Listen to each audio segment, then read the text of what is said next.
মুক্তির পথ, এটাই নাজাতের পথ, এটাই আল্লাহর পথ। সুবহানাল্লাহ বিহামদিহি। সন্তান বড় হয়ে গেছে, বুদ্ধি হয়েছে, দৌড়াতে পারে। আল্লাহ রাব্বুল আলামিন হুকুম করলেন ছেলেকে জবাহ করো। কত বড় আগুনের পরীক্ষা! কোরআন শরীফ বলছে হযরত ইব্রাহিম আলাইহিস সালাম নিজের ছেলেকে ডেকে নিয়ে বললেন, ইয়া বুনাইয়া ইন্নী আরা ফিল মানামি আন্নী আযবাহুক ফানজুর মাযা তারা।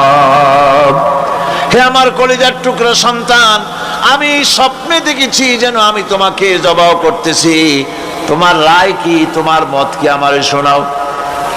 ছেলে পয়গম্বর, ছেলে তার জবাবে বললেন, ইয়া আবাতি ফাআল মা তু'মার সাতাজিদুনি ইনশাআল্লাহু মিনাস সাবিরিন।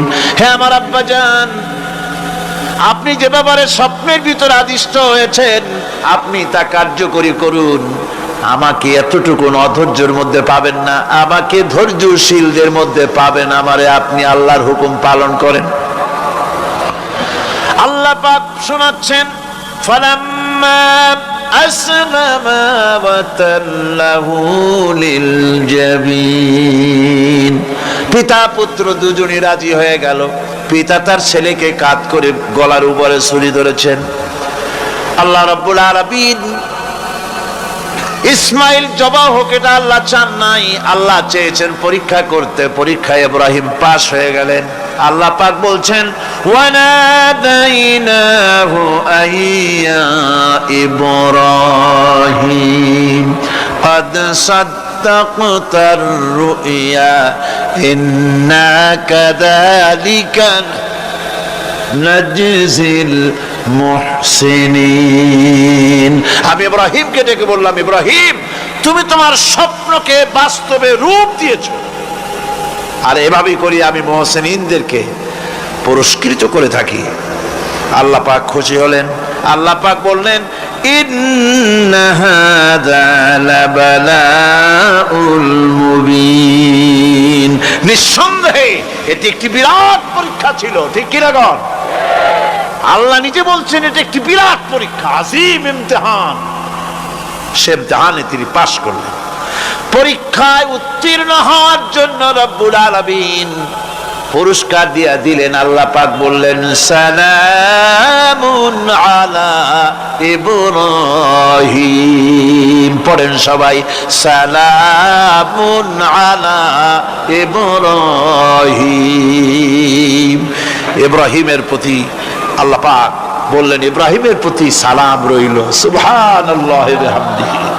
কোন কোন শহর আছে কোরবানির সময় বিরাট গরু কেনা হয়, সেই গরুর গলায় মালা দিয়া তারপরে শহরে রাস্তায় রাস্তায় ঘুরানো হয়, অমুক মিয়া সাহেব এই গরুটা কোরবানি করবে।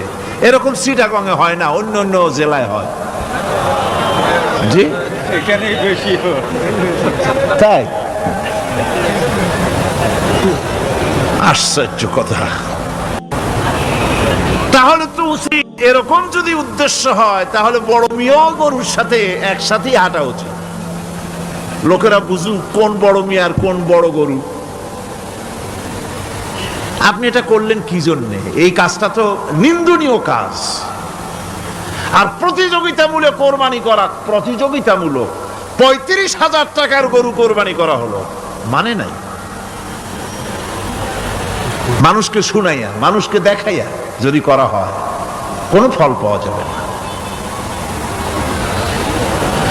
আমার বন্ধুগণ, আল্লাহ রাব্বুল আলামিন বলছেন, মানুষকে দেখাবার জন্য দান সদকা করো না। ইন তুবদুস সাদাকাতি ফানি'ম্মা হিয়া ওয়া ইন তুখফুহা ওয়া তু'তুহাল ফুকারা ফাহুয়া খায়রুল লাকুম ওয়া ইউকাফিরু আনকুম মিন সাইয়্যাতিকুম। প্রকাশ্যভাবে খরচ করলে তা ভালো, আল্লাহ পাক বলছেন প্রকাশ্যভাবে খরচ করলে তা ভালো, কিন্তু গোপনে দান করা সবথেকে উত্তম। তবে প্রকাশ্যে দান করতে গিয়ে যদি এটা এই জন্য হয় যে আমি দিলে পরে আরো একজন উৎসাহিত হয়ে দেবে, সমাজ কল্যাণ পরিষদের এত বড় বিশাল মাহফিল, 16 লক্ষ টাকা খরচ হবে, দিলাম আমি 1 লাখ টাকা, এটা শুনাইয়া বলার পর আমার কথা শুনিয়া আরো যাদের টাকা আছে তারা হয়তো 2 লাখ দেবে, এই চিন্তা করে যদি তারগিবের জন্য, উৎসাহ প্রদানের জন্য, ইন্সপিরেশনের জন্য যদি হয়, এই নিয়ত হলে ক্ষতি নেই। কিন্তু সর্বাবস্থায় দানটা গোপন হয় ভালো। আল্লাহ পাক বলেন গোপনে যদি তুমি দান করো তাহলে আমি রব্বুল আলামিন ওই গোপন দানের বিনিময় তোমার সমস্ত গোপনীয় গুনাহগুলি আমি রব্বুল আলামিন মাফ করে দেব,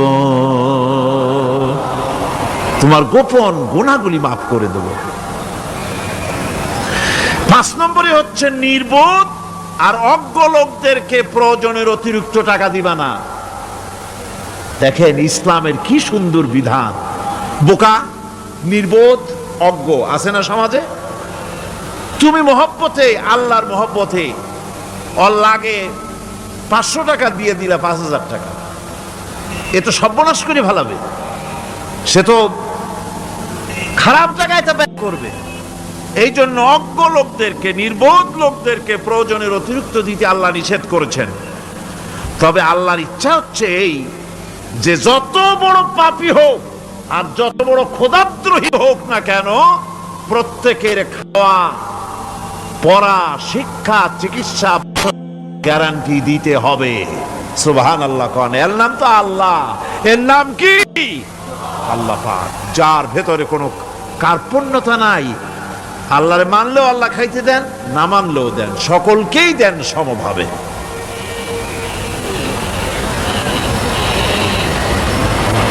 6 নম্বরে হচ্ছে কারো প্রয়োজন পূরণের জন্য যদি ধার দেওয়া হয়, যদি কাউকে ধার দেন তা আদায় করার জন্য বারবার তাকে টাকা দেওয়া যাবে না।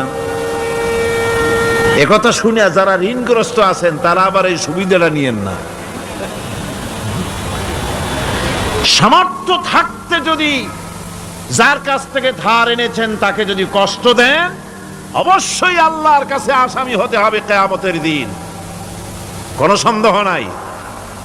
আর যে ব্যক্তি ধার দিয়েছেন তিনি যদি বুঝতে পারেন যে এই লোকটি আসলেই নিয়ত ভালো কিন্তু দিতে পারতেছে না, তাহলে এমন লোককে বারবার তাগাদা দিতে আল্লাহ নিষেধ করেছেন। তাকে শরম দিও না, তাকে সময় দাও। وَإِنْ كَانَ ذُو عُسْرَةٍ فَنَذِرَةٌ إِلَى مَيْسَرَةٍ وَأَنْ تَصَدَّقُوا خَيْرٌ لَكُمْ إِنْ كُنْتُمْ تَعْلَمُونَ। ঋণগ্রস্ত ব্যক্তির আর্থিক অবস্থা খারাপ হলে সচ্ছল হওয়া পর্যন্ত তাকে সময় দাও, আর তাকে যদি ক্ষমা করে দিতে পারো সেটা তো অনেক ভালো কথা। আল্লাহ তোমার প্রতি রহম করবেন। যদি ক্ষমার তাকে যদি সে দিতেই পারবে না এমন অবস্থা যদি হয়, তাহলে তাকে তুমি ক্ষমা করে দিও। কিছু সংখ্যক লোক আছে যারা ধার নিয়ে আসলেই ফাঁকি দিতে চায়, আছে না এমন সমাজে? না নাই? কিছু লোক আছে ধার নেয়, ভাই দেব 1 মাসের মধ্যে, কোনো সন্দেহ নাই।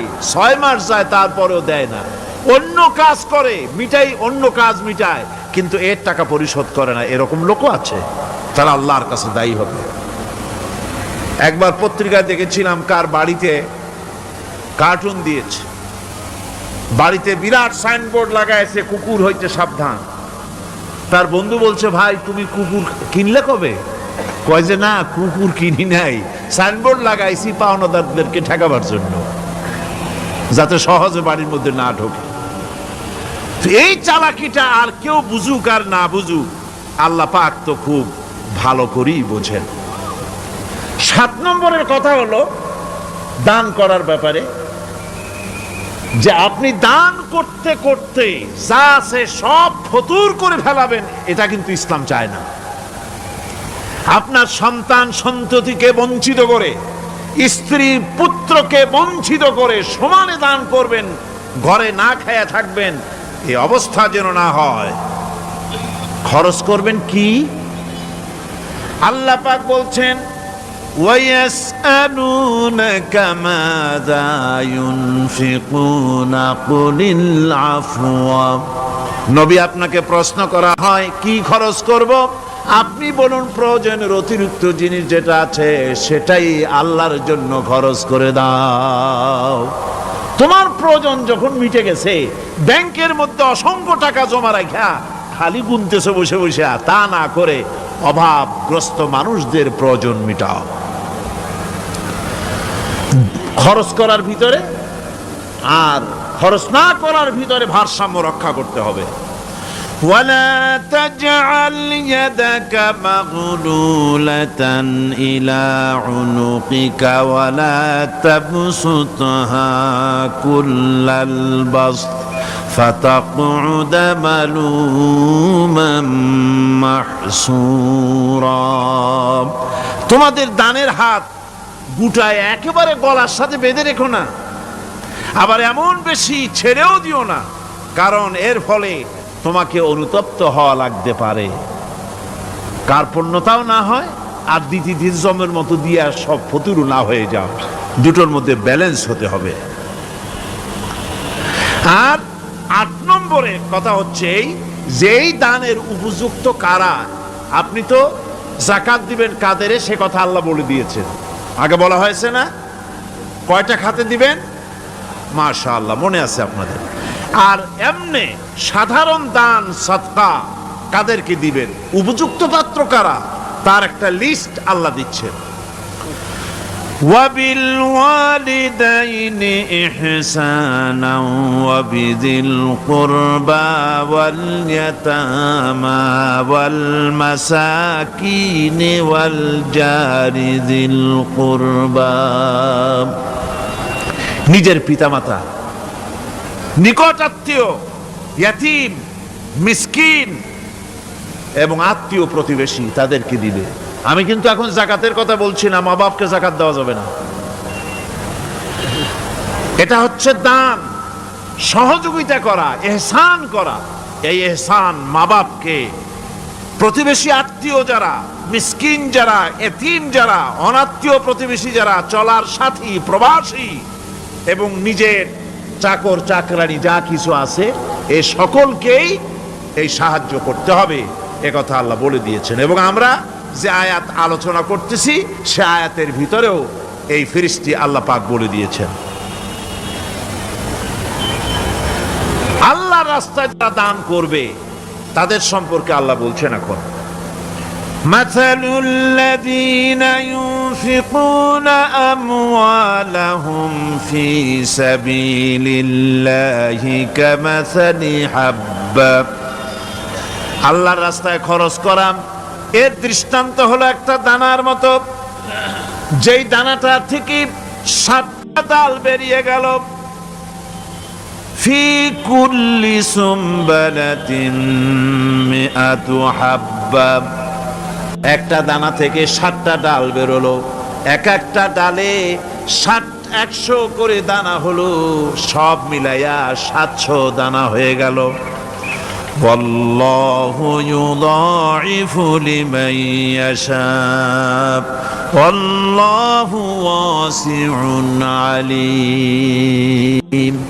আল্লাহ পাক বলেন এই পৃথিবীতে একটা দানায় 700 দানা যে আল্লাহ রাব্বুল আলামিন তোমার হাতে ধরায় দিলেন, সে আল্লাহ পাকের ব্যাংকে যদি টাকা জমা রাখো, আল্লাহর রাস্তায় যদি খরচ করো, 700 গুণ বাড়াইয়া আল্লাহ তোমার হাতে ধরাইয়া দিবেন।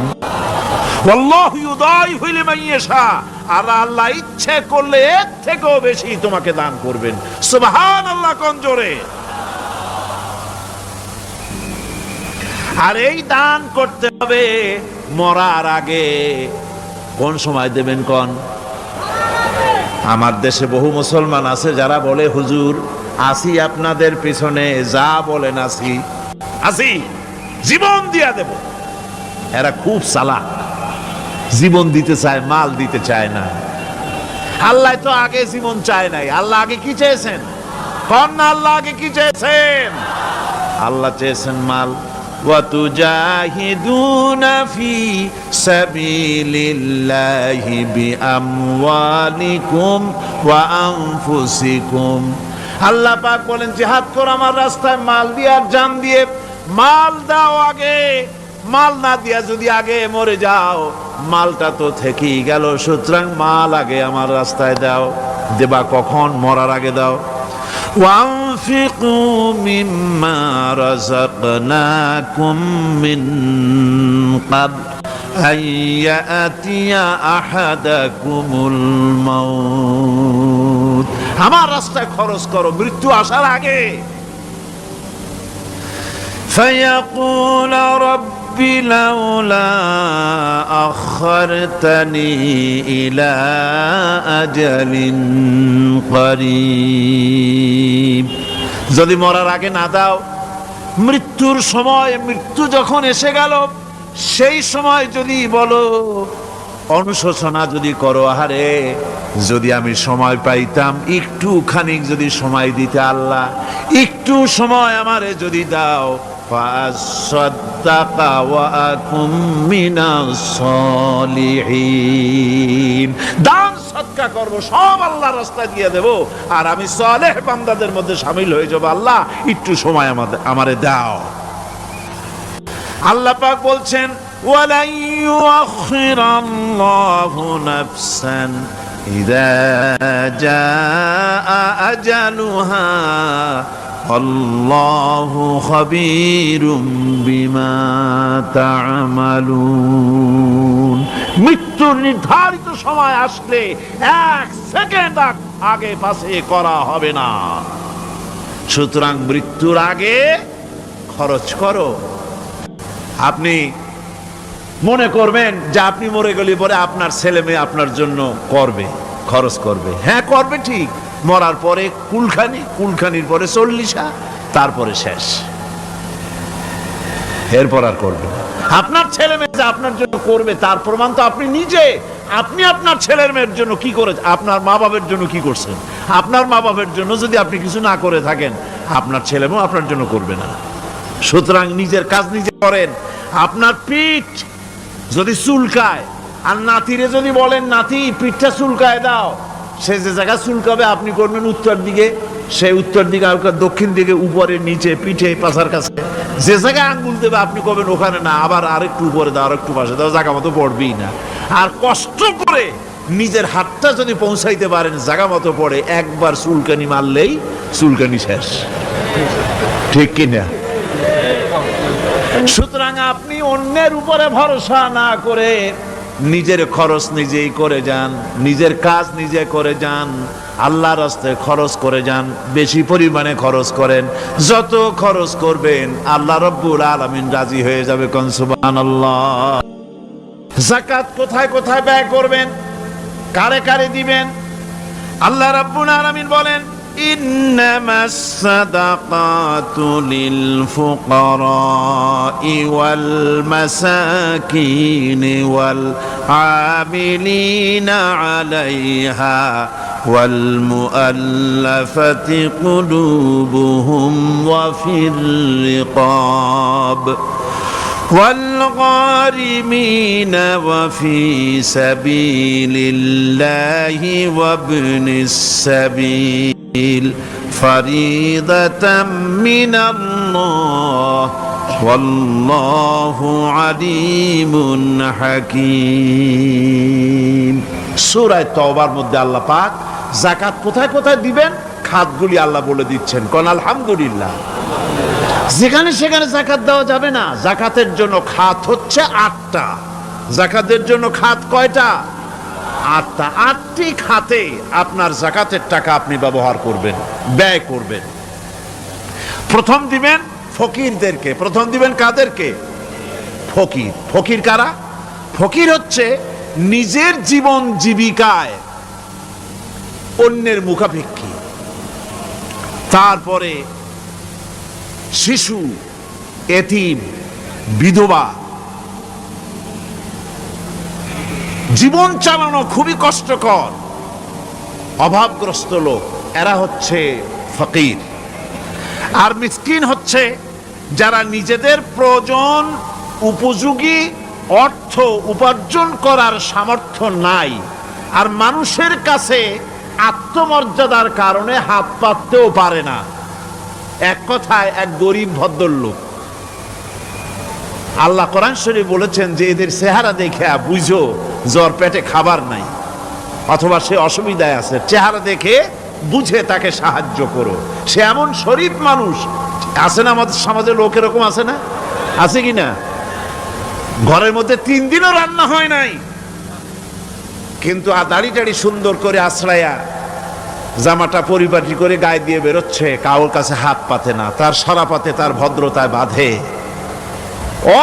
ওনার সরাপথে বেঁধেছে। উনি চাবেন না কারো কাছে, কিন্তু উনাকে যিনি সৃষ্টি করেছেন সে আল্লাহ রাব্বুল আলামিন শোনায় দিচ্ছেন, বান্দারা আমার ওই গরিব ভদ্রলোককে খাবার দাও। ওরা হচ্ছে মিসকিন। এরপরে আমিলিন, 3 নম্বরে আমিলিন, অর্থাৎ যারা যাকাত সরকারিভাবে যাকাত যারা আদায় করে, সেই আদায়কারীদেরকে এই যাকাতের টাকা দিয়ে তাদের সম্মানী দিতে বলা হয়েছে। ইসলামী গভর্নমেন্ট আসলে যাকাত তো আর আপনার খুশি মতো থাকবে না, যাকাত দিতে আপনি বাধ্য হবেন।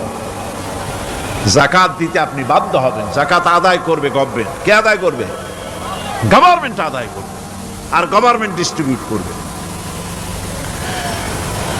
ওয়াল মুআল্লাফাতিল কুলুব, মনতুষ্টির জন্য, যাদের মন জয় করতে হবে, এই ধরনের লোকদেরকে।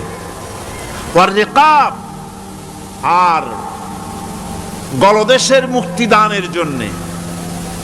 ওয়াল গারিমিন, আর ঋণগ্রস্ত ব্যক্তি, তাও আবার এমন পর্যায়ের যে ঋণ পরিশোধ করতে গেলে যদি তার এমন অবস্থা হয় যে তার কাছে যাকাত দেওয়ার মতো টাকা থাকে না, এরকমের অবস্থা যদি হয় তাহলে যাকাতের টাকা দিয়ে তার ঋণ পরিশোধ করে দেওয়া যেতে পারে।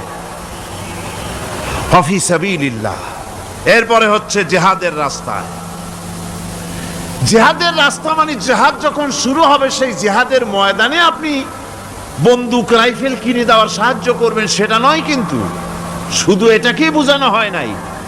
ফি সাবিলিল্লাহ বলতে বোঝানো হয়েছে আল্লাহর রাস্তায় সংগ্রামরত সব ব্যাপারে আপনি সাহায্য করবেন। ইসলামী আন্দোলনের জন্য করবেন, যারা ইসলামের জন্য বইপত্র লেখে তাদের জন্য করবেন, যদি পয়সায় কুলাতে না পারে সেখানে সাহায্য করবেন। ইসলামী আন্দোলনকে বিজয় করার জন্য সাহায্য করবেন। এক কথায় আল্লাহর রাস্তা বলতে যা বুঝায় এগুলিকে দিবেন। ইবনে সাবিল। এরপরে পথিক মুসাফির। পথিক মুসাফির সে যদি বাড়িতে ধনী থাকে, ঢাকায় ধনী, কিন্তু চট্টগ্রামে এসে সর্বহারা হয়ে গেছে, টাকা পয়সা সব লুটপাট হয়ে গেছে, এখন বাড়ি ফেরার উপায় নাই, যাকাতের টাকা দিয়ে তাকে সাহায্য করা যেতে পারে। এই 8টি খাতে এভাবে যাকাত দেওয়ার জন্য আল্লাহ খাত সৃষ্টি করেছেন। কয়টা খাত হলো? 8টা খাত। টাকায় টাকা টানে। একজনে শুনছিল টাকায় টাকা টানে, সে মনে করলো কেমনে টাকায় টাকা টানে। তারপরে সে এক ব্যাংকের সামনে গিয়ে অনেক টাকার মধ্যে নিজের একটা টাকা ছুঁড়ে মেরেছে। ঘন্টা 2 দাঁড়ায় আছে, দেখে যে তার টাকা আসে না। তখন ব্যাংকের দারোয়ান এসে পিছন থেকে গলাটা ঠেসে ধরছে, বেটা তুমি চোর নাকি, না হাইজ্যাকার, না মাস্তান, না সাদাবাজ? কয় যে না, আমি এর কোনোটাই না। তাহলে এই পজিশন নিয়ে দেখতেছো কি? কয় যে আমি শুনছিলাম টাকায় টাকা টানে, সেজন্য আমার পকেটে একটা টাকা ছিল, ওই যে কেশিয়ার টাকাগুলি গুনতেছে ওইখানে মারলাম, দেখেনি টাকা, আমার টাকায় কিছু টাকা টাইনে আনে। এতক্ষণ দাঁড়ানো, আমার টাকা তো টানলই না, আমার যে একটা টাকা তাও আসে না। দারোয়ান বলছে, বেটা তুমি ঠিকই শুনেছো, টাকায় টাকা ঠিকই টানে, ওই অনেকগুলা টাকা তোমার একটা টাকারে এমন ভাবে টাইনিয়া ধরছে, বাইরে আবার উপায় নাই। সুদভিত্তিক অর্থ ব্যবস্থায় গরিবরা এভাবে শোষিত হয়। শোষিত হয় কারা? গরিবরা। সিনেমা কারা বানায়? ধনীরা। শোষিত হয় কারা? গরিবরা। লক্ষ্য করেন, তাকান, আল্লাহর কথা কত বাস্তব। ধনীরা সিনেমা বানায়, শোষিত হচ্ছে গরিবেরা। রিক্সা চালায়, ঠেলা গাড়ি চালায়, মাথার ঘাম পায়ে ফেলেছে, পরিশ্রান্ত হয়েছে, বিকাল বেলায় সেই টাকা নিয়ে যাচ্ছে বাজার করতে। সিনেমা হলের সামনে যায় দেখে সর্বনাশ, যুবক একটা যুবতীর জড়ায় ধরছে দুই হাত দিয়া, নিচে লেখা কি যে প্রেম আর কত যে জ্বালা।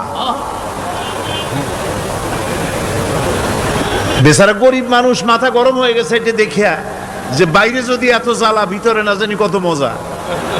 যে টাকা দিয়ে চাউল কিনতো সেই টাকা দিয়া টিকিট কিনে সিনেমায় ঢুকলো। এর মাথা ঘামানো পয়সাগুলি পাইল কে? বড় লোকই পেল। বড় লোকেরা ব্যাংকে টাকা রাখে, গরিব মানুষেরা ব্যাংক থেকে টাকা লোন নেয়। কৃষি লোন নিল, গরু কিনলো, বীজ কিনলো, সার কিনলো। আকাশ থেকে বৃষ্টি হলো না, অনাবৃষ্টি অতিবৃষ্টি খরার কারণে ফসল হলো না। ব্যাংক কি তার লোন মাফ করবে? তার সুদ মাফ করবে? শেষ পর্যন্ত গরুটা বেচা, মায়ের হাতের বউ হাতের শেষ চুরি গাছা বিক্রি করে লোন পরিশোধ করলো। বড় লোকের টাকা ওখানে ছিল, ওই টাকায় আরো টাকা গিয়ে জমলো, আর গরিব ফতুর হয়ে গেল। এই জন্য আল্লাহ পাক বলেছেন সুদ হচ্ছে ওয়াহাল্লাল্লাহুল বায়া ওয়া হাররামা রিবা। আল্লাহ পাক ব্যবসাকে করেছে হালাল, সুদকে করেছেন হারাম। এই সুদের মধ্যে 70টি গুনাহ, তার ছোট্ট গুনাহ হলো নিজের মায়ের সাথে জিনা করা। জোরে কোন নাউজুবিল্লাহ। মায়ের সাথে জিনা করার চাইতেও নিকৃষ্ট, এটা হলো ছোট গুনাহ। টের পাইছেন? এটাই হলো ছোট গুনাহ। তাহলে বড় গুনাহ কি? বড় গুনাহ হচ্ছে আল্লাহ আর তার রাসূলের সাথে যুদ্ধ করা। নাউজুবিল্লাহ পড়ে। সুতরাং এই সুদ ভিত্তিক অর্থ ব্যবস্থার, এই সুদ ভিত্তিক অর্থ ব্যবস্থাকে নির্মূল করে দিয়ে ইসলাম যাকাত ভিত্তিক অর্থ ব্যবস্থা কায়েম করেছিল, যার ফলে মানুষ খেয়ে পরে সুখে শান্তিতে বসবাস করেছে। চুরি নাই, ডাকাতি নাই, জেনা নাই, ব্যভিচার নাই, হত্যা নাই, ধর্ষণ নাই। এমন এক সময় এসেছিল কোরআনে কারিমের বরকতে, যাকাত ভিত্তিক অর্থনীতির বরকতে, এমন এক সময় এসেছিল ময়দানে ঢোল পিটানো হতো বাজারে বাজারে, যাকাত কে নেবে, যাকাত কে নেবে, যাকাত কে নেবে। একজন মানুষও খুঁজে পাওয়া যায় নাই যে বলবে যাকাত আমার দরকার। গল্প করলাম? এটা কি গল্প? এটা বাস্তব। হযরতে ওমর বিন আব্দুল আজিজ রাহমাতুল্লাহ আলাইহির জামানায় সাদকার টাকা নিয়ে 3টি দিন একজন ঘুরেছেন গ্রামে গ্রামে, ময়দানে ময়দানে।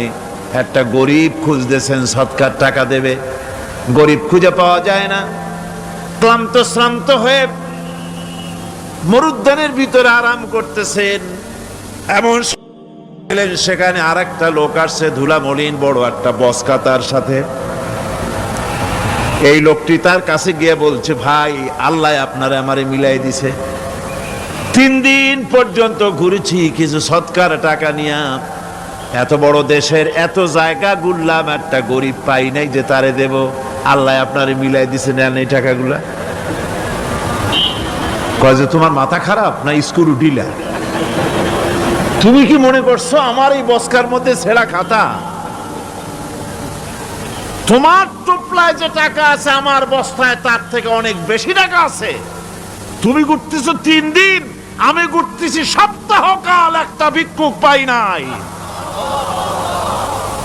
এটা কিসের বরকতে?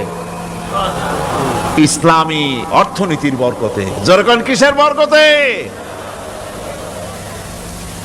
কপাল পোড়া জাতি, কপাল পোড়া জাতি। সেই বরকতপূর্ণ সমাজ ব্যবস্থার দিকে না গিয়ে কোন নেতা কোন নেত্রী কি কইল সেদিকে দৌড়ায় পাগলের মতো। হেমিলেনের বংশীবাদক বাঁশি বাজায় চলল, আর ইঁদুর বাঁদর সব পিছনে ছুটল। এর কোনো মানে হয় না। কোরআনে কারীমের 3টি আয়াতে যাকাতের কথা এভাবে বলা হয়েছে, ইয়া আইয়ুহাল্লাযীনা আমানু আনফিকু মিন তাইয়্যিবাতি মা কাসাবতুম ওয়া মিম্মা আখরাজনা লাকুম মিনাল আরদ।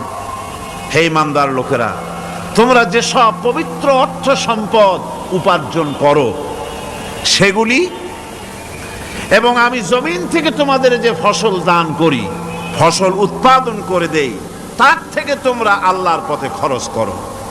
এগুলো 1 নম্বর আয়াত। 2 নম্বর, প্রথম আয়াত বলা হয়েছে সূরা বাকারায়, আর সূরা আনআমে বলা হচ্ছে কুলু মিন সামারিহি ইযা আসমারা ওয়া আতু হাক্কাহু ইয়াওমা হাসাদিহি। তার উৎপাদিত ফল ফসল তোমরা খাও, আর ফসলের একটি অংশ ফসল কাটার দিনেই আল্লাহর হকটা, আল্লাহর অধিকারটা আদায় করে দাও। যেদিন তোমরা ফসল কাটবে সেদিনই এই অধিকারটা আদায় করে দাও। এই যে একটা ফরজ, এই ফরজটা মুসলমানেরা বেমালুম ভুলে গিয়েছে। ফসলের যাকাত তারা দেয় না। ফসলের যাকাতকে বলা হয় ওশর। কি বলা হয়? ওশর। এই ওশর এখন যদি আপনি গ্রামে গিয়া কোন শিক্ষিত লোককেও যদি জিজ্ঞেস করেন, ভাই ওশর কি চেনো? সে বলবে, ভাই ওশর এটা কি জাতীয় প্রাণী, সারপোকা না তেলাপোকা না আরশোলা, আমি তো এই নাম টাম তেমন শুনি টুনি নেই, বুঝবি না ওশরটা কি জিনিস। অথচ নামাজ রোজার মতোই ফরজ ওশর আদায় করা। কবে আদায় করবেন? যেদিন আপনি ফসল কাটবেন সেই দিনই ওশর আদায় করে দিবেন। পরিমাণটা কি হবে? পরিমাণ হবে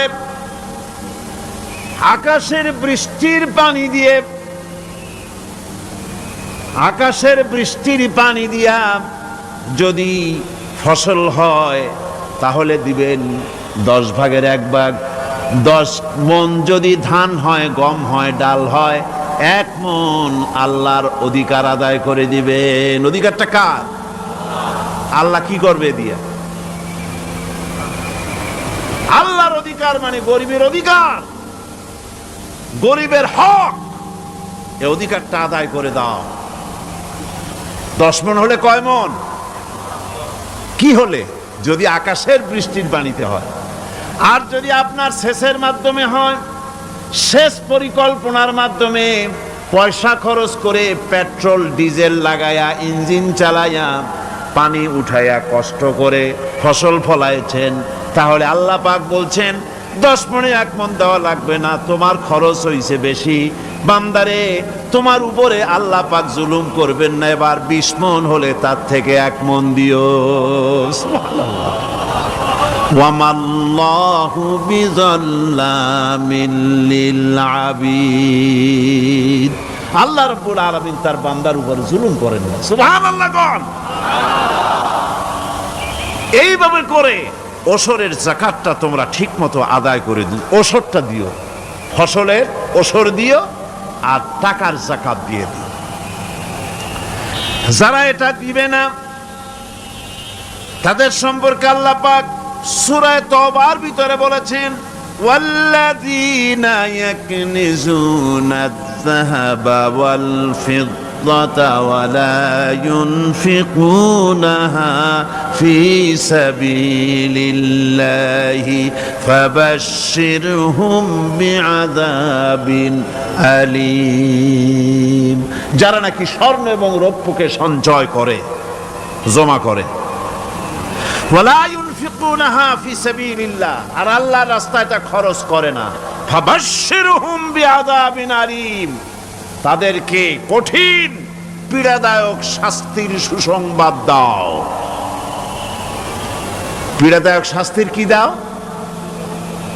শাস্তির কি সুসংবাদ হয় নাকি? হয়তো উচিত ছিল শাস্তির দুঃসংবাদ শোনাও, না, আল্লাহ বলছেন সুসংবাদ শোনাও। এটার দৃষ্টান্তটা আমার ভাষায় আমি মানুষকে এভাবে বুঝাই। ছেলে খুব দুষ্ট, দুষ্টামির ঠেলায় অস্থির, তার মা মোটেই সামলাতে পারছে না। তখন মা বলে, বেটা আমার কথা তো শুনলি না, তোর বাবা আসুক, তারপরে আমি তারে নালিশ করব।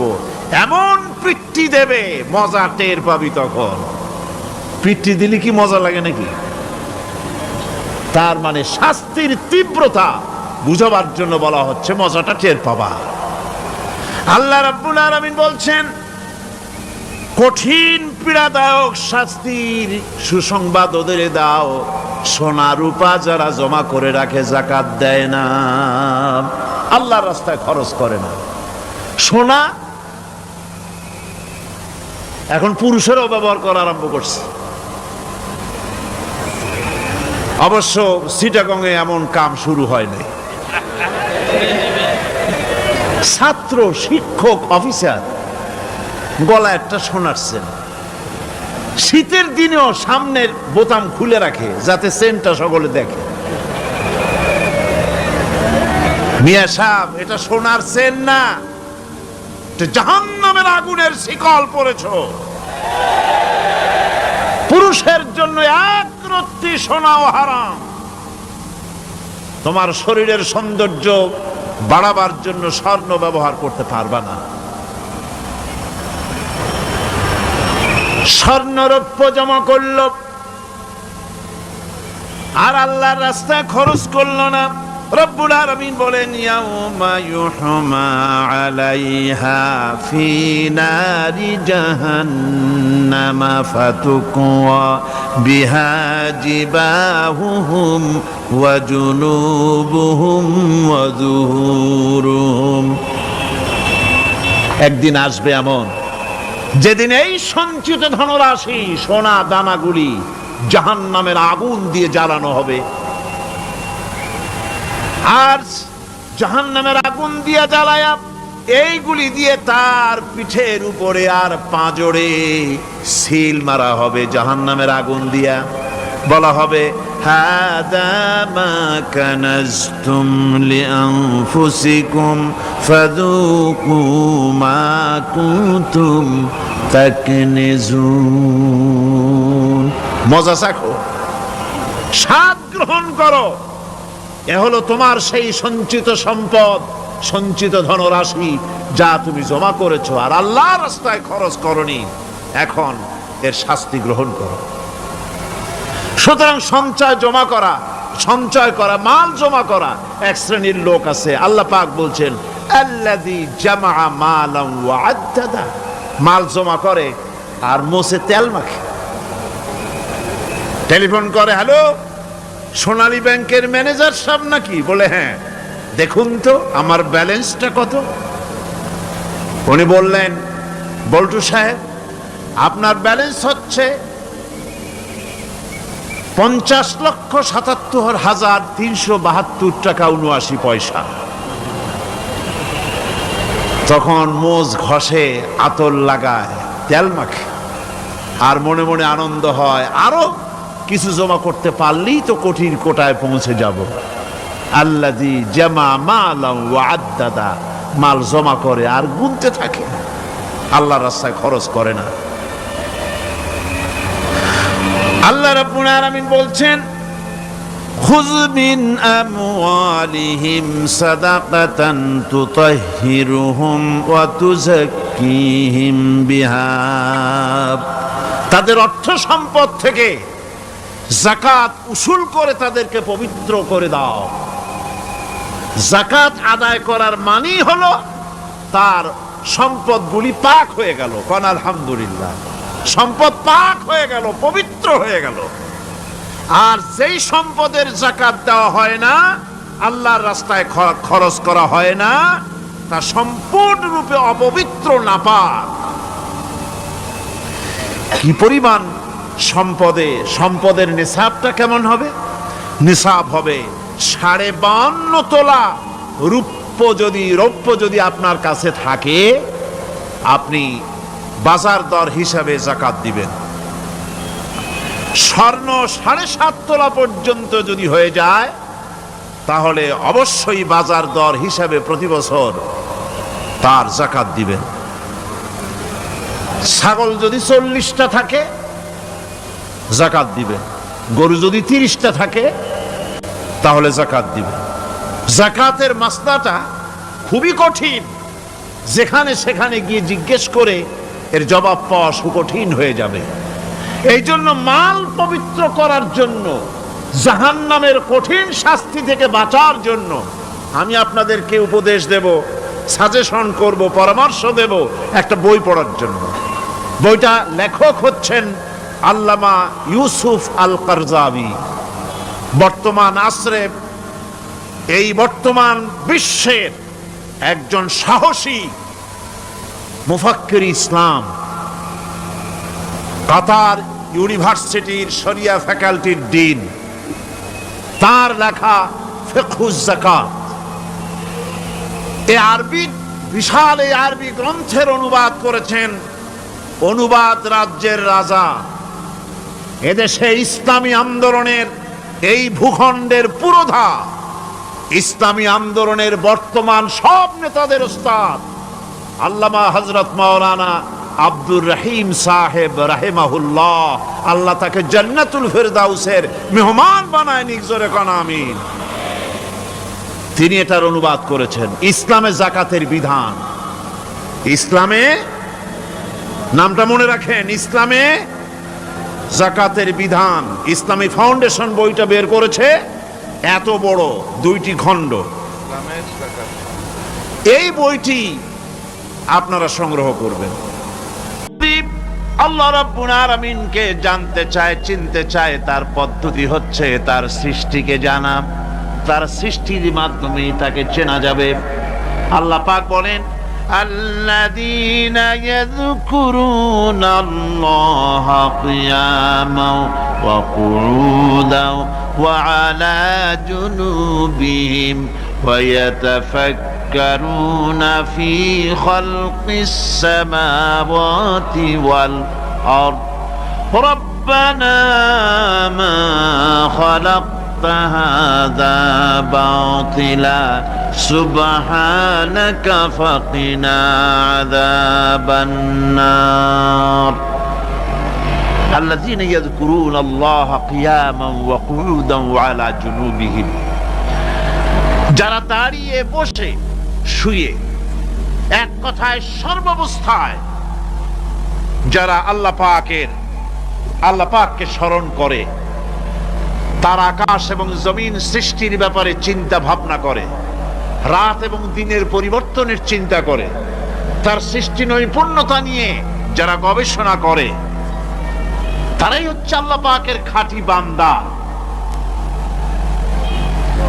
একজন সত্যানুসন্ধানী, চোখের সামনে যখন নিখিল বিশ্বের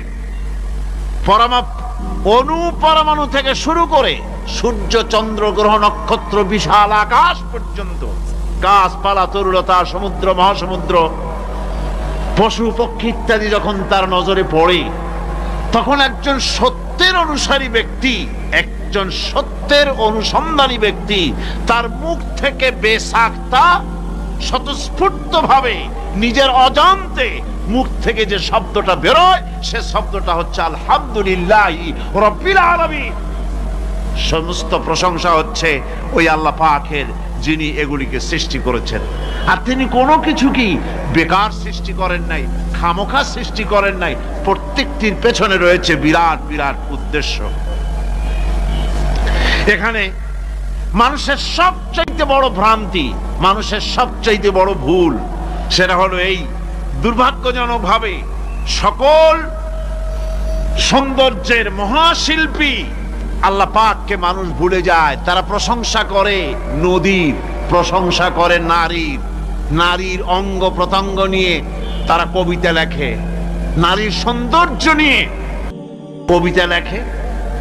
সাহিত্য রচনা করে, সূর্য নিয়ে, চন্দ্র নিয়ে, চাঁদের মায়াবী জ্যোৎস্না নিয়ে, এর সুন্দর সুষমা নিয়ে কবিতা লেখে, প্রজাপতির রং দিয়ে গান তৈরি করে, ফুলের সৌন্দর্য এবং তার সৌরভ দেখে মানুষ পাগল হয়ে যায়, এগুলির পিছনে গান, সাহিত্য ইত্যাদি কবিতা রচনা করে। কিন্তু এই সৌন্দর্য যিনি সৃষ্টি করেছেন সে আল্লাহ পাককে বেমালুম ভুলে যায়। সেই জন্যে স্রষ্টার প্রশংসা করতে হবে।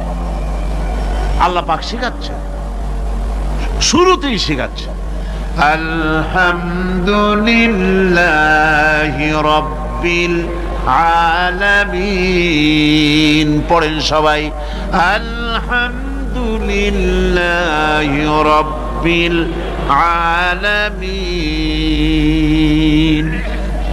এখানে আল্লাহ, প্রশংসা কার বলুন? কার? আল্লাহ নয়, আল্লাহ, আল্লাহ পাকের প্রশংসা। আল্লাহ হচ্ছে ইসমে জাত। আল্লাহ কি? ইসমে জাত। কোন ধরনের অনুবাদ দিয়ে আল্লাহ শব্দের ব্যাখ্যা বোঝানো যাবে না। আল্লাহ এটাকে যদি সৃষ্টিকর্তা লেখা হয় তাহলে আল্লাহ শব্দের হক আদায় হবে? সৃষ্টিকর্তা বলতে তো বুঝাই যায়, তা তো আছে খালেক, সৃষ্টিকর্তা না, সে নাম কি? খালেক। আল্লাহ এটাকে কোনো অনুবাদ দিয়ে সৃষ্টিকর্তা বলে বোঝানো যাবে না। আল্লাহ হচ্ছেন এমন, পৃথিবীতে যত ধর্মের লোকেরা তাদের স্রষ্টাকে ডাকে, কেউ বলে ভগবান, কেউ বলে ঈশ্বর, কেউ বলে পরমেশ্বর, কেউ বলে বিধাতা, কেউ বলে গড, কেউ বলে জিহোবা। বলেন এরকম? কথা না বললে বুঝি কি বলে। এর প্রত্যেকটি শব্দের প্রতি শব্দে স্ত্রীলিঙ্গে অন্য শব্দ আসবে। ভগবান বললে কি হবে? ভগবতী। ঈশ্বর বললে ঈশ্বরী। পরমেশ্বর বললে পরমেশ্বরী। বিধাতা বললে বিধাত্রী। গড বললে গডেজ আসবে। এখন গড আরো বেকায়দা। গডটারে যদি উল্টায় দেন এমন সর্বনাশ হবে যা বলার মতো না। আর এই শব্দ দিয়েও বোঝার উপায় নাই যে তারা কি বলতে চায়। শব্দকে খণ্ডিত যদি করা হয় তাও বোঝা যাবে না যে কি বলতে চায়। অথচ আল্লাহ পাক হচ্ছেন, আল্লাহ পাকের নাম হচ্ছে এমন একটি নাম, আমাকে যদি কেউ বলে যে অন্য কোনো ব্যাখ্যা চাই না, আল্লাহ দিয়ে আল্লাহরে বুঝায় দেন, তো আল্লাহ দিয়ে আল্লাহরে বুঝানো যাবে। এরকম কোরআনে কারীমের মধ্যে আল্লাহ আয়াতে কারিমা সেট করে রেখেছেন। সুবহানাল্লাহ। যদি আপনারা বলেন আমাকে যে আল্লাহ দিয়ে আল্লাহর পরিচয় করায় দেন, তো আমি বলবো আল্লাহ রাব্বুল আলামিন কোরআনে কারীমের মধ্যে বলেছেন, আল্লাহু লা ইলাহা ইল্লা হুয়াল হাইয়ুল কাইয়্যুম। কোন সূরা আছে? কোন আয়াতে? আয়াতুল কুরসি। পড়তে ইচ্ছা করে না? পড়েন আমার সাথে, আল্লাহু লা ইলাহা ইল্লা হুয়াল হাইয়ুল কাইয়্যুম। আল্লাহ হচ্ছেন তিনি যিনি ছাড়া কোনো উপাস্য নাই, কোনো ইলাহা নাই, কোনো মাবুদ নাই, যিনি ছাড়া আর কোনো ইবাদতের মালিক নাই, আর যিনি হচ্ছেন সদা জাগ্রত চিরঞ্জীব, সার্বভৌমত্বের একচ্ছত্র মালিক, যিনি সদা জাগ্রত চিরঞ্জীব, তিনি হচ্ছেন আল্লাহ। এখন কেউ যদি বলেন আল্লাহ অক্ষর কি, এক একটা অক্ষর বাদ দিয়া আল্লাহরে চিনায় দেন, তাও চিনানো যাবে। আল্লাহর প্রথম অক্ষর যদি বাদ দেন কি থাকবে? কোরআনে কারীম বলছে তা দিয়েও বোঝা যাবে, লিল্লাহি মা ফিস সামাওয়াতি ওয়া মা ফিল আরদ। আল্লাহ হচ্ছেন তিনি যার জন্য আকাশ আর জমিন, আকাশ এবং জমিনের একচ্ছত্র মালিক, এর মাঝখানে যা কিছু আছে সব কিছুর মালিকানা যার হাতের মুঠায়, তিনি আমার আল্লাহ। তিনি কে? আল্লাহ। এরপরে যদি বলেন আর একটা নাম ছেড়ে দেন, আলিফ সাল্লাম একটা নাম ছেড়ে দিলাম, তাহলে কি থাকলো? লাহ থাকলো, দুইটা অক্ষর থাকলো লাহু। এই লাহু দিয়েও আল্লাহ রব্বুল আলামিনের সিফাতকে, তার গুণকে বোঝা যাবে। লাহু মাকালিদুস সামাওয়াতি ওয়াল আরদ। আল্লাহ পাক বলেন আসমান এবং জমিনের রিজকের চাবিকাঠি আল্লাহ পাকের হাতে, যাকে খুশি তিনি পর্যাপ্ত রিজেক দান করেন। কেউ যদি বলেন লামটাও ভালায় দেন, লামটাও ছেড়ে দেন, দিলাম লাম একটা ছেড়ে, থাকলো কি? একটা অক্ষর থাকলো হু। এই হু দিয়ে আমার আল্লাহরে চেনা যাবে। ওয়া হুয়াল গফুরুল ওয়াদুদুল আরশিল মাজিদ ফাআলুল লিমা ইউরিদ। আমার আল্লাহ হচ্ছেন তিনি যিনি ক্ষমাশীল, যিনি দয়াবান, যিনি বান্দাকে মহব্বত করেন, যিনি হচ্ছেন আরশে আজিমের মালিক, যা তিনি হচ্ছেন সেই মহান সত্তা যিনি যা খুশি তাই করতে পারেন। সুতরাং আল্লাহ হচ্ছেন এমন এক লফজ, এমন এক নাম, এমন এক ইসমে জাত যার কোনো বিকল্প নাই, যা অনুবাদ করে আল্লাহকে স্রষ্টা বললে এটা সারবে না, সৃষ্টিকর্তা বললে সারবে না। আল্লাহ পাকের নামের বিরাট বিশাল ব্যাপক অর্থ রয়েছে। সুতরাং আল্লাহকে আল্লাহই বলতে হবে। আল্লাহকে কি বলতে হবে? আল্লাহ আল্লাহ আল্লাহ। কত মজাই নামে, সুবহানাল্লাহ, কত মজাই নামে। দেখেন আল্লাহ রাব্বুল আলামিন এমন রব, বাংলাদেশের কুকুর আর আমেরিকা ইউরোপের প্রধান দেশের কুকুর একরকম নয়। আমাদের দেশের পশু ইউরোপ আমেরিকার শীত প্রধান দেশের পশু একরকম নয়। তার কারণ হলো আমাদের দেশে শীত কম, নাতিশীতোষ্ণ অঞ্চলের মধ্যে খানিকটা পড়ে যায়। এখানে পশুদের গায়ে কম পশম থাকলে কোনো অসুবিধা নাই।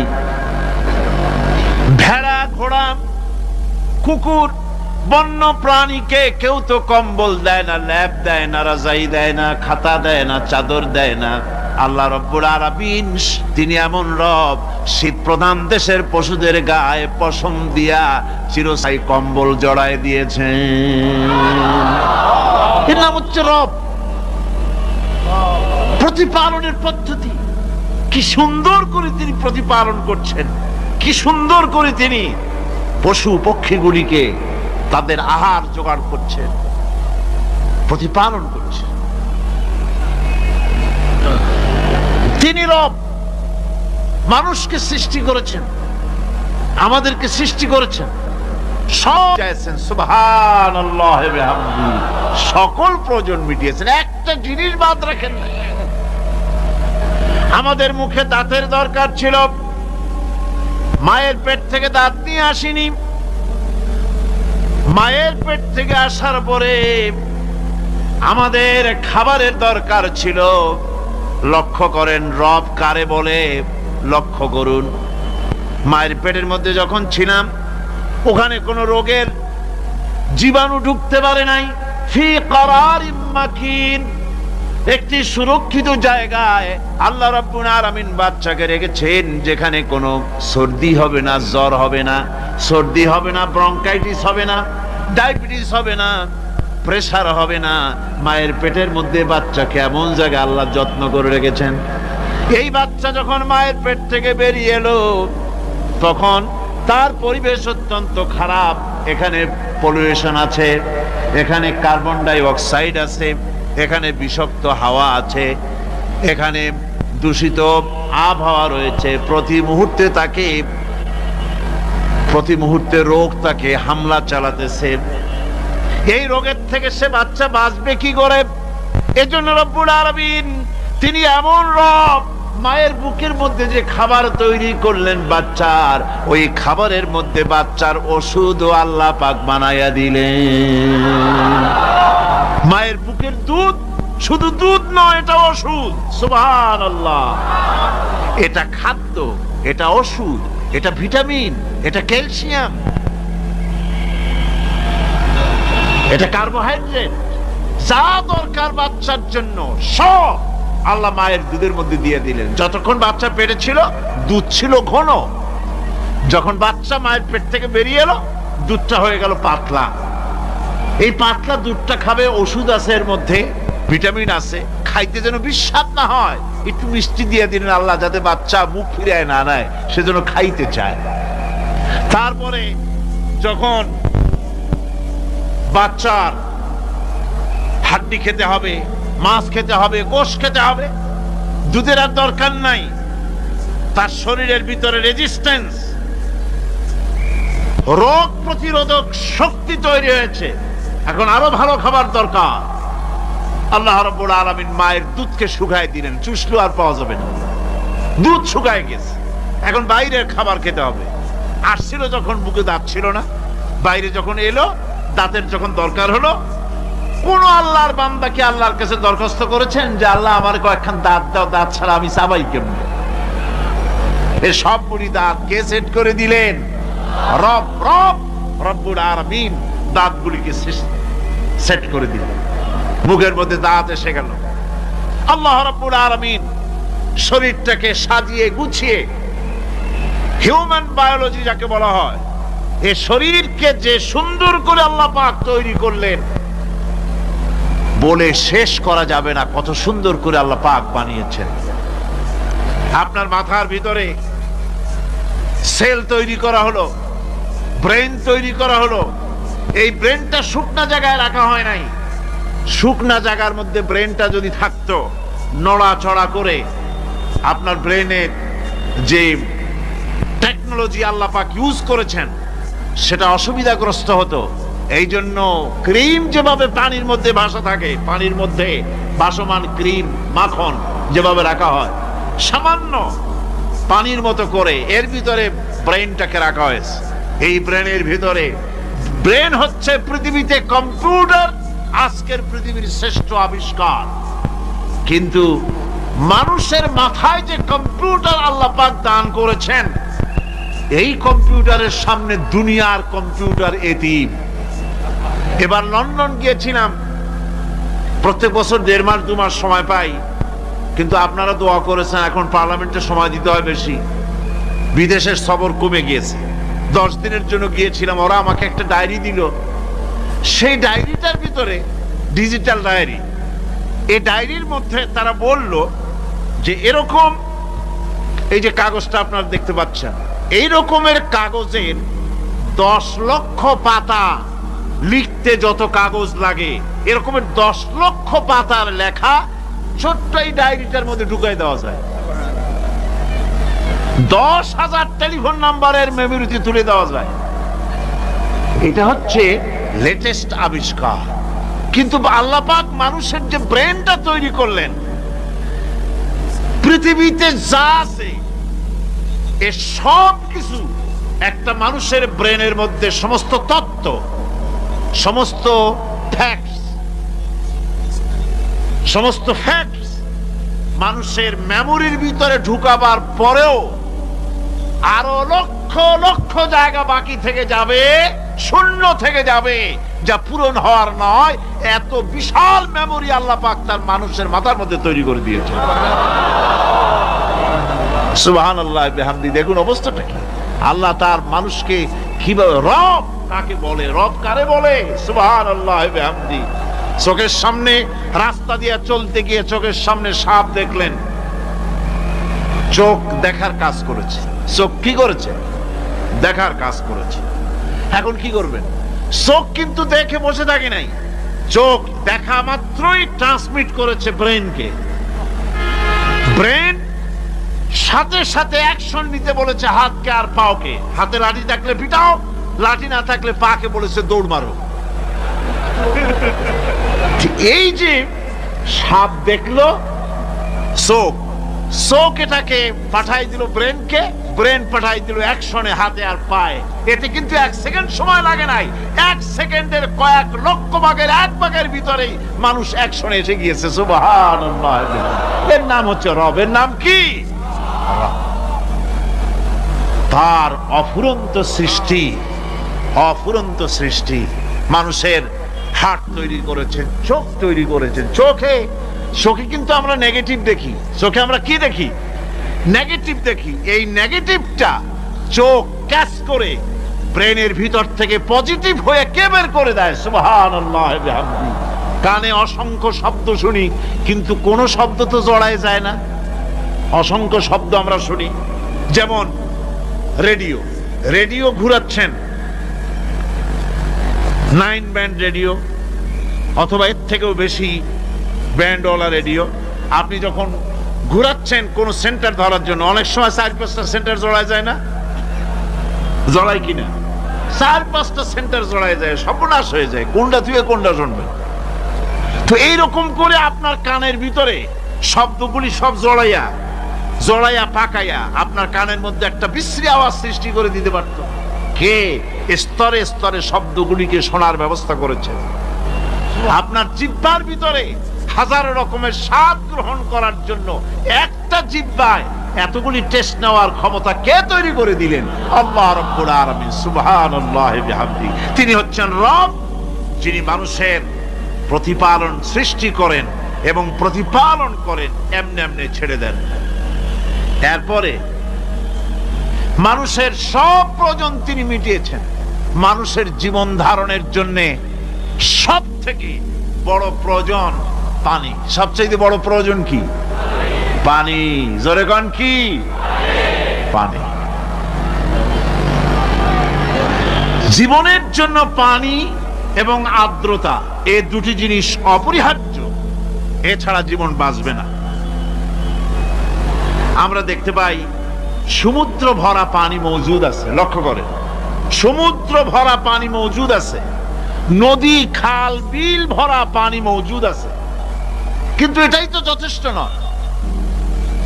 রব হচ্ছেন তিনি, যিনি এই বিশাল বিশাল পানির মজুদ থেকে বাতাসকে যিনি বলেন, যিনি প্রতিনিয়ত বাষ্পীয় আকারে পানিগুলিকে সমুদ্র থেকে উত্থিত করেন, পানিগুলিকে উত্থিত করেন মহাকাশী।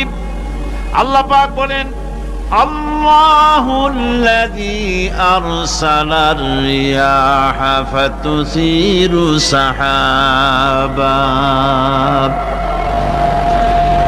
বাষ্প হয়ে পানিগুলি আকাশে উত্থিত হয় এবং মহাকাশে যাওয়ার পর এই পানিগুলি, লবণাক্ত পানিগুলি আল্লাহর মেশিনে সেগুলি মিষ্টি হয়ে যায়। জোরে কোন সুবহানাল্লাহ।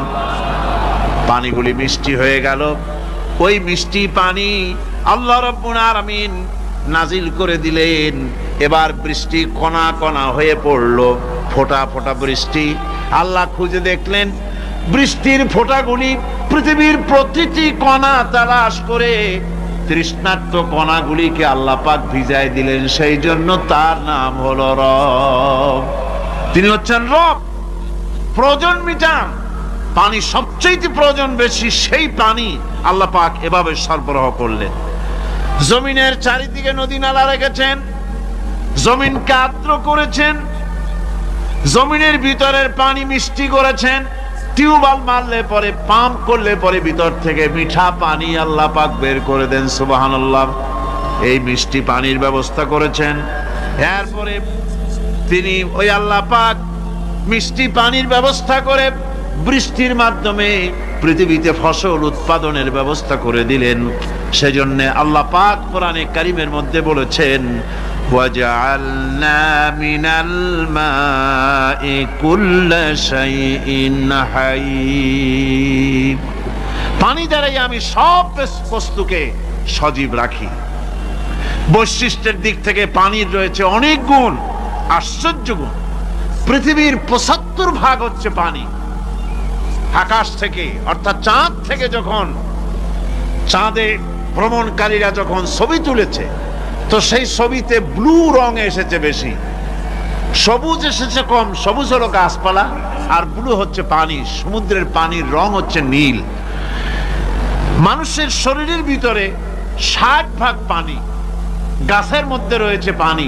পানি ছাড়া পৃথিবীর বাঁচার কোনো পথ নাই। আবার দেখেন, প্রচন্ড শীতের কারণে, ঠান্ডার কারণে যেসব এলাকায় তাপমাত্রা হিমাঙ্কের নিচে এসে যায়, সেই সব দেশে সমুদ্রের পানি আর দরিয়ার পানিগুলি বরফ হয়ে যায়। এই বরফ যখন হতে থাকে, তখন পানি তার নিজের তাপকে নিচের দিকে ছুটতে থাকে। উপরের তাপ বরফ হয়ে যায় ঠান্ডা, আর নিচে তাপ বিচ্ছুরিত করে দিয়ে পানির ভিতরে যত জলজ প্রাণী আছে আর উদ্ভিদ আছে, সবগুলিকে বাঁচায় রাখার ব্যবস্থা আল্লাহ রাব্বুল আলামিন এভাবে করে থাকে। এবার আল্লাহ রাব্বুল আলামিন বলছেন, এই পানি ছাড়া মানুষ বাঁচে না, প্রাণী বাঁচে না। পানি এমন এক জিনিস, এমন এক নিয়ামত আমি দান করলাম। আল্লাহ পাক বলেন, কুল আরাআইতুম ইন আসবাহা মাউকুম গাওরান ফামান ইয়াতিকুম বিমাইন মাইন।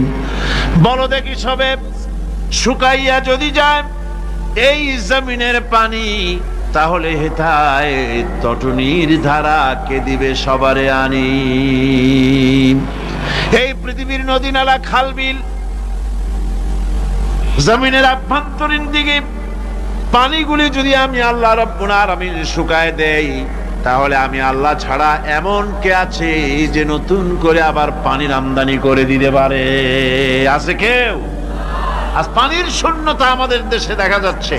পানি আস্তে আস্তে কমে যাচ্ছে, আস্তে আস্তে পানি শেষ হয়ে যাচ্ছে।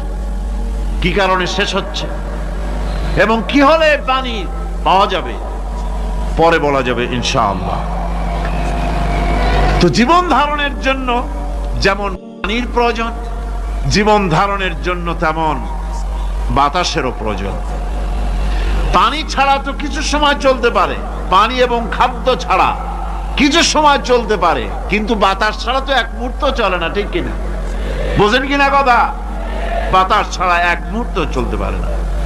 অথচ আল্লাহ রাব্বুল আলামিন এই বাতাস দিয়ে গোটা আকাশকে, শূন্য জায়গাগুলি বাতাস দিয়ে ভরে রেখেছেন, যাতে করে কারো বাতাসের কোনো অসুবিধা না হয়, শ্বাস করতে কোনো কষ্ট না হয়। প্রাণী জগৎকে বাতাস দিয়ে বাঁচিয়ে রাখার জন্য আল্লাহ পাক মহাশূন্যকে এভাবে সব এলাকা বাতাস দিয়ে ভরে রেখেছে। এই জন্য তার নাম হচ্ছে রব। এটাই হচ্ছে রুবুবিয়তের নমুনা। আমার ভাইয়েরা, আল্লাহ রাব্বুল আলামিন পানি দিলেন, বাতাস দিলেন, খাদ্যের ব্যবস্থা করে দিলেন। শস্য শ্যামল এলাকায় আল্লাহ পাক সব জায়গাগুলিতে শস্য শ্যামল হোক অথবা উষর ধূসর মরুভূমি হোক, সারা পৃথিবী জুড়ে আল্লাহ রাব্বুল আলামিন খাবারের দস্তরখান বিছায় রেখেছেন। ওয়ামা মিন দাব্বাতিন ফিল আরদি ইল্লা আলাল্লাহি রিজকুহা। এই পৃথিবীর বুকে এমন কোন বিচরণশীল জীব নাই যেই জীবের রিজকের দায়িত্ব আমি আল্লাহ আমার নিজ হাতে গ্রহণ করি নাই। জোরে বলেন সুবহানাল্লাহ। সব রিজেক আমি ছড়ায় রেখেছি বিশ্ব জুড়ে সর্বত্র। আল্লাহ পাক বলছেন, ফালইয়ানজুরিল ইনসানু ইলা তাআমিহি আন্না সাবাবনাল মা'a সাব্বা সুম্মা শাকাকনাল আরদা শাক্কা ফাআমবাতনা ফিহা হাব্বা। আল্লাহ পাক বলছেন, মানুষের উচিত নিজ খাদ্যাদির দিকে লক্ষ্য করা, নিজের খাদ্যের দিকে লক্ষ্য করা। যেহেতু এই খাদ্য প্রতিদিন তার সামনে আসে, এদিকে তার লক্ষ্য করা উচিত। আমি কিভাবে আমি প্রথমে জমিনের উপরে পানি বর্ষণ করি, পরে জমিনকে দীর্ণ বিদীর্ণ করি, এরপরে জমিনের ভিতরে উর্বরা শক্তি আমি দান করি। কে বলতেছেন এই কথা?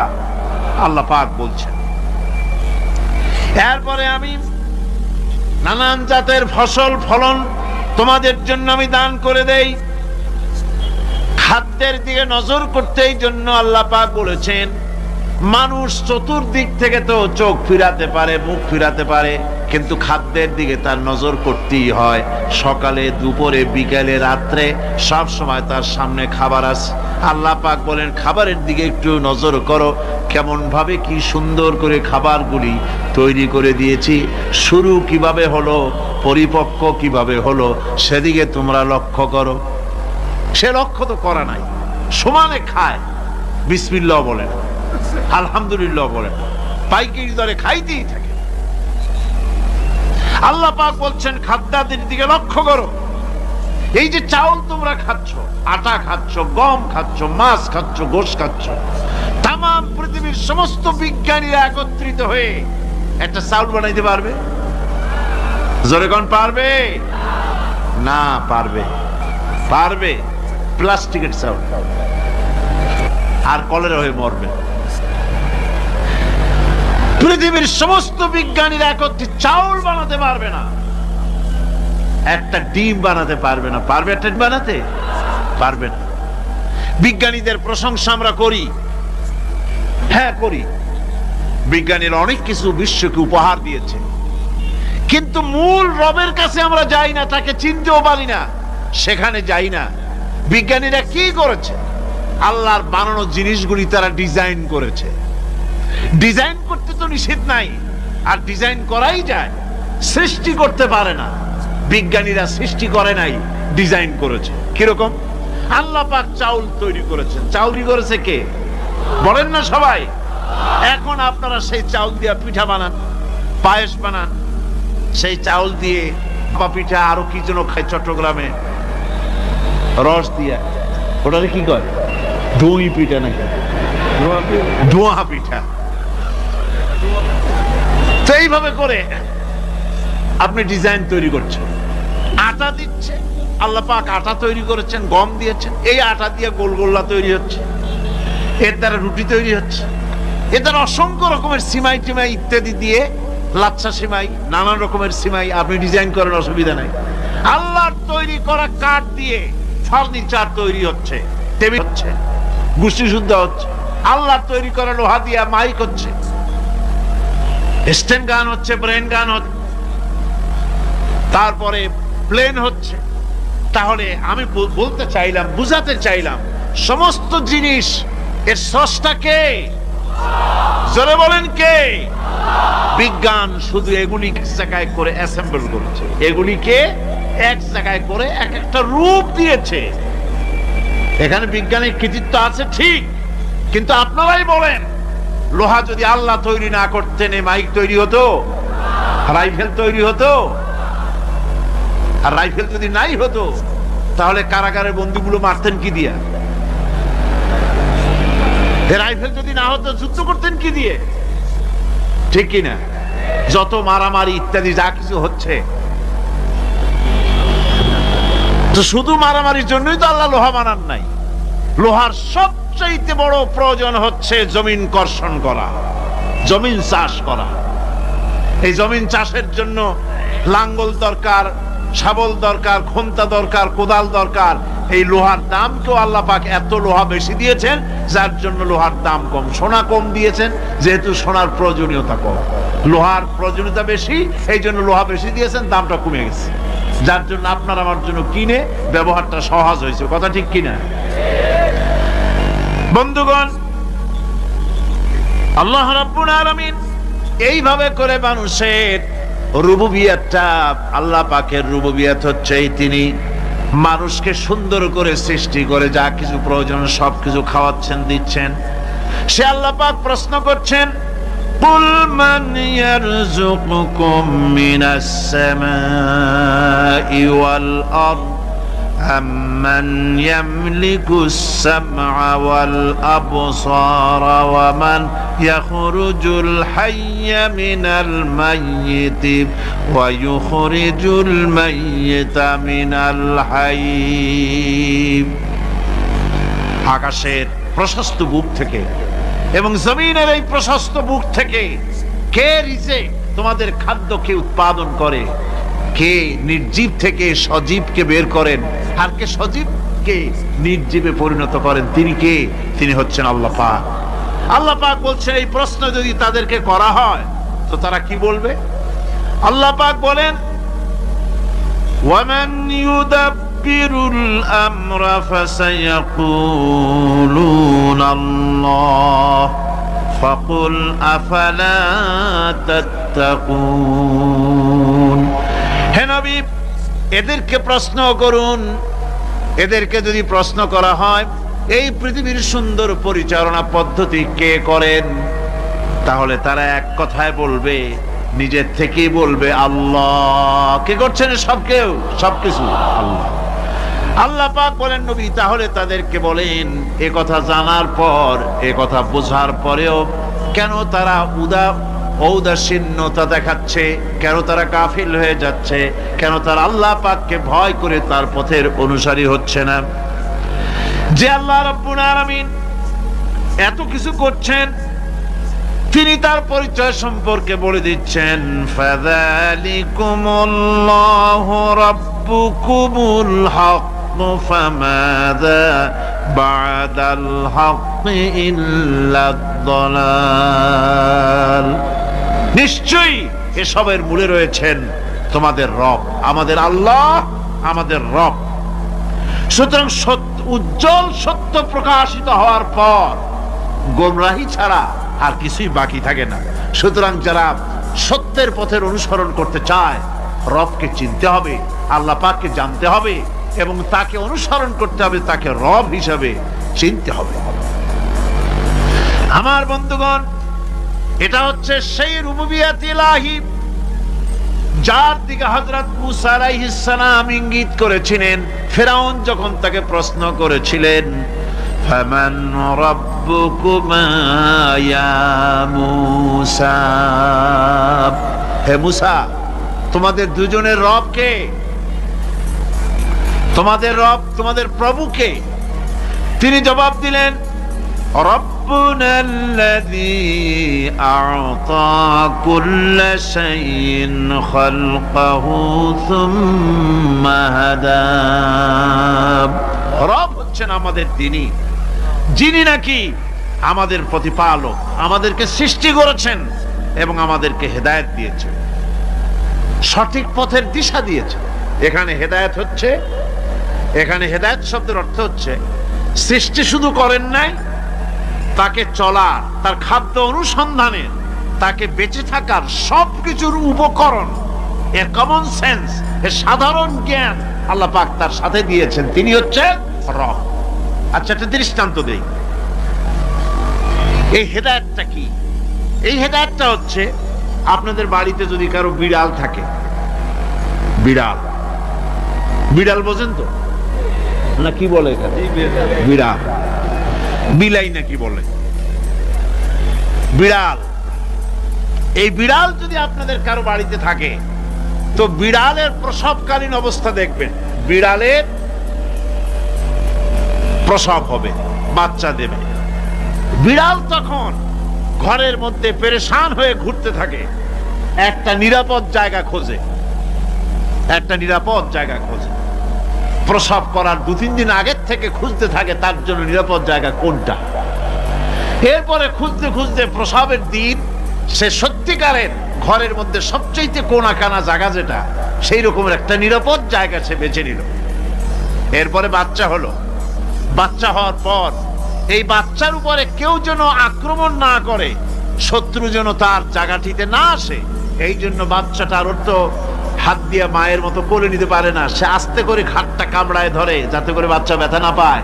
ওইভাবে করে ঘাট কামড়ায় ধরে আজকে এই সিঁড়ির নিচে, কালকে ওই খাটের নিচে, পরশুদিন এই আলমারির কোনায়, এইভাবে বাচ্চাগুলি সরায় সরায় রেখে বাচ্চাকে প্রতিপালন করে। এই বিড়াল রে হেদায়েত দিলটা কি? যিনি দিলেন তার নাম রব। তিনি হচ্ছেন রব্বুল আলামিন। সন্তান প্রতিপালনের ব্যবস্থা শুধু দুনিয়ার মানুষকেই দেন নাই, প্রাণী জগৎকেও দিয়েছেন। সুবহানাল্লাহ।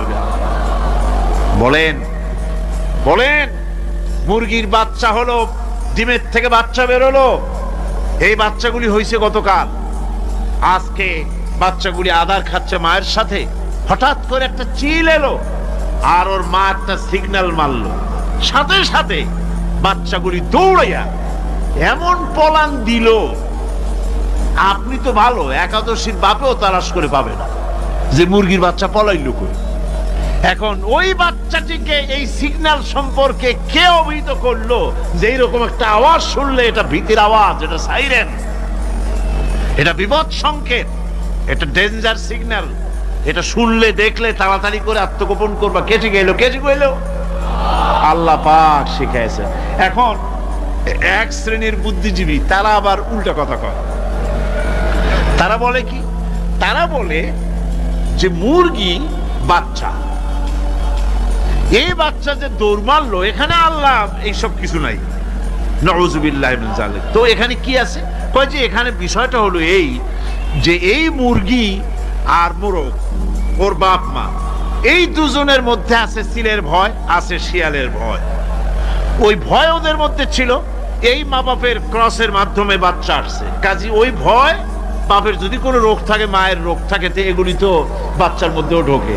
তো ভয় হোক, সুখ হোক, দুঃখ হোক, এই অনুভূতি স্বাভাবিক প্রক্রিয়ার মাধ্যমে বাচ্চার মধ্যে ঢুকছে, আর সিল দেখে আওয়াজ শুনে সে আত্মগোপন করেছে। এইটা আমি পড়িয়া আমি আমার আলোচনা এক জায়গায় বললাম বুদ্ধিজীবীদের উদ্দেশ্যে, যদি সত্যিই তাই হয়, মোরগ আর মুরগি মা বাবার মধ্যেই ভয় আছে বলে বাচ্চার মধ্যেই ভয় ঢুকছে, সেই জন্য সে আত্মগোপন করছে, তাহলে আবার মানুষের ব্যাপারে কথাটা আনি। মানুষেরা সাপেরে ভয় করে না মহব্বত করে? কথার জবাব দিলেন না। যখন তখন মনে হয় আপনারা সাপ বুঝি ভালোবাসেন। সাপ আমরা সকলেই ভয় পাই, মায়ও ভয় পায়, বাবাও ভয় পায়। এই মায়ের গর্ভে সন্তান এসছে, সন্তানের বয়স 2 বছর, 2.5 বছর। ঘরের মধ্যে কেউ ছিল না, ঘরের মধ্যে একটা সাপ আসছে, একটা সুন্দর সাপ, দেখতে সুন্দর, কিন্তু সে সাপে কামড়ালে মানুষ মরে যায়। ওই সাপটা মাথা উঁচু করে ফনা ধরেছে। এই বাচ্চাটা কি সাপ দেখে দৌড় মারবে, না বাচ্চাটা ওই সাপটাকে ধরার জন্য সে এগিয়ে যাবে? কোনটা করবে? এগিয়ে যাবে।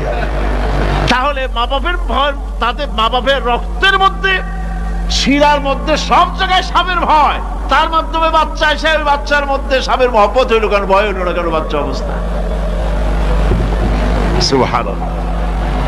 আমার বন্ধুগণ, মুরগির বাচ্চা কি হেফাজত করার জন্য বুদ্ধিমান প্রাণী মানুষ তার কাছে নাই বলে আল্লাহ রব্বুল আলামিন তারে বাচ্চা অবস্থা থেকে বোঝার তৌফিক দিয়েছেন কোনটা ভয়ের আওয়াজ, কোনটা হলো বিপদের আওয়াজ।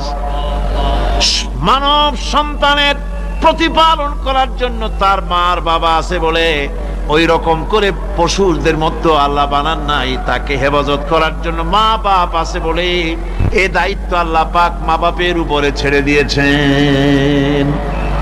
মা বাপ তাকে হেফাজত করে। রুবুবিয়তের প্রতিপালন, হেদায়েতের এই প্রতিপালন আল্লাহ পাক মানুষকে এভাবে করে তাদেরকে হেদায়েত দিয়েছেন, তার পথের চলার দিশা দিয়েছেন।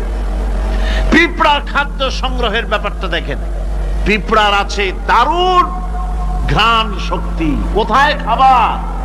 5 তলায় আপনি মিষ্টি খাচ্ছেন, রসগোল্লা থুয়ে দেন, তারপরে দেখেন কোন জায়গায় দিয়ে পিঁপড়া এসে জমের খাওয়া খায়, ঠিক কিনা? দেখেন তার কত তীব্র ঘ্রাণ শক্তি, সেখানে চলে যাচ্ছে। তাকে হেদায়েত দেওয়া হয়েছে, তাকে ঘ্রাণ শক্তি দেওয়া হয়েছে। চিল, শকুন, ঈগল কোথায় থাকে বোঝেন না? মহাশূন্যে 3 থেকে 3.5 মাইল উপরে শকুন, বাজ, ঈগল উঠতে থাকে। খাবে কি? ওখানে তো তার খাবার ছড়ানো নেই। আল্লাহ হচ্ছেন এমন রব, আমাদের স্রষ্টা হচ্ছেন এমন রব, যিনি ওই চিল, বাজ আর শকুন মহাশূন্যে যেগুলি উড়ে বেড়ায়, ওদেরকে আল্লাহ পাক এমন তীব্র দৃষ্টি শক্তি দান করেছেন, 3 মাইল উপর থেকেও ছাগল মুরগি মরা দেখলে ওখান থেকে সে ঝাঁপায়ে পড়ে তা খেতে পারবে। তাকে দেওয়া হচ্ছে দৃষ্টি শক্তি। এরকম করে যার যা প্রয়োজন, সমস্ত প্রয়োজনগুলি আল্লাহ মিটাচ্ছেন। এরই নাম হচ্ছে রুবুবিয়াতে ইলাহি। এটাই হচ্ছে আল্লাহ পাক রব। এটা তার অসংখ্য প্রমাণ। সেই জন্য আল্লাহ পাক বলেন আলহামদুলিল্লাহি রাব্বিল আলামিন। পড়েন সবাই আলহামদুলিল্লাহি রাব্বিল আলামিন। সমস্ত প্রশংসা হচ্ছে আল্লাহ পাকের জন্য। কোন আল্লাহ? প্রথমে তো আল্লাহ বললাম, তারপর বললাম রব।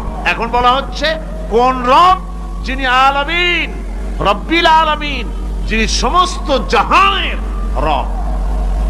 তাহলে বোঝা যাচ্ছে রব জগৎ একটা না। জগৎ, কথা বুঝতেছেন আমার? জগৎ একটা নয়, অসংখ্য জগৎ আছে। বহুমাত্রিক জগতের কথা এখানে আল্লাহ পাক বলছেন।